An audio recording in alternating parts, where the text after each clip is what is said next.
You reach a stage where the momentum of your life feels unstoppable. Career milestones are met, financial independence is a daily reality, and your social circle provides a consistent, reliable support system. This high level of personal autonomy creates a psychological buffer. Studies show that individuals who spend long periods single often develop a deep sense of self-awareness and lower baseline anxiety as they navigate their world without the constant need for interpersonal compromise. But in the Indian context, this success eventually triggers a cultural funnel. As you hit your 30s, the weight of societal expectation shifts from professional achievement to the mandatory requirement of settling down. Marriage is presented as a Ramban, a panacea. This cultural myth suggests that a wedding is a universal remedy, a magical solution capable of fixing any lingering life stress or mental health struggle. This conditioning frames marriage as more than a choice. It is a rescue mission. You are taught that your current life is an incomplete draft that only a partner can finalize. Attachment theory describes our biological drive for a safe base. We seek a partner who can act as a secure sanctuary, a private environment where we can finally drop our guard after dealing with the demands of the public world. Building that base requires a staggering investment. You pour 6 to 8 of your most productive years into a single relationship. To protect this, the brain defaults to betrayal blindness, ignoring glaring flaws because losing that decade of work feels too high.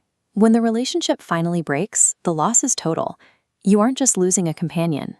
You are losing the psychological capital and the imagined future you've spent your entire young adulthood building. This is the arrival of hot. In Indian relationships, this term signifies a deep character flaw or a fundamental dishonesty. The person you designated as your ultimate source of safety reveals a hidden, destructive duality. The damage immediately targets your ichat. In this society, honor functions as a vital currency. It dictates your community standing and your perceived value, making a private betrayal a public crisis of reputation. To preserve this honor, many victims endure symbolic violence. This is the process of shrinking your own identity and accepting repeated humiliations just to maintain a facade of peace. You willingly subordinate your needs to keep the relationship alive. The end of the relationship feels like a public auction of your self-esteem. Your private sacrifices are suddenly exposed, often leaving you feeling like a fool in the eyes of the community you tried to impress. Modern dating trends worsen this, creating a split personality phenomenon. People adopt moral, pairing personas while engaging in casual betrayals, making trust a high-stakes gamble. Within this cultural framework, infidelity acts as a total erasure of the identity you've spent years carefully constructing. This leads to trauma limbo, a biological shutdown where the nervous system freezes. The brain's fear center takes over, dimming the prefrontal cortex. The physical toll is immense. Thick brain fog and a crushing chest weight drain your energy, leaving you in constant, heavy fatigue. You return with a shattered nervous system to an empty home. Your supposed sanctuary is now just a vacant container of shared history. Everyday details become sensory triggers. The way light hits a wall or silence in the kitchen forces your brain to replay it. Your environment becomes a minefield that keeps the trauma constantly active. You are trapped in a cycle where your body is exhausted and your only refuge is filled with reminders of what was lost. The sudden, intense urge to isolate functions as a survival response. It builds a necessary perimeter against further social humiliation and ends the exhausting effort of listening to excuses. This transition marks the difference between loneliness and productive solitude. Loneliness is an outward-facing state, fixated on what's missing. Productive solitude is an inward-facing process of self-discovery.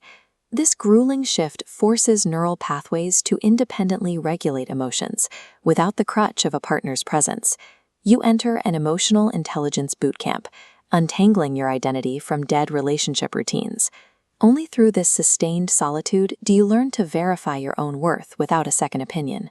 Hitting this absolute rock bottom alone is a mechanical necessity. It provides the friction required to finally break the habits of symbolic violence and establish unshakable personal boundaries. A coat is an internal failure of the person who committed the betrayal. This breach of trust serves as evidence of a character deficit in the betrayer, independent of your own actions, value, or adequacy. Mastering this solitude provides a permanent advantage: absolute emotional regulation. You become immune to the cultural pressure for a panacea and the societal myths that once drove your decision-making. You eventually find your way back to that original goal: the desire for a private room and a place to rest away from the world. The peace of a silent room comes from internal regulation. You no longer require an external presence to validate the safety of your own home. You have achieved the sanctuary you were looking for, but you built it yourself. This decade of loss functioned as an involuntary apprenticeship in resilience. Those years of emotional investment produced a self-reliant individual who no longer relies on cultural myths for their stability.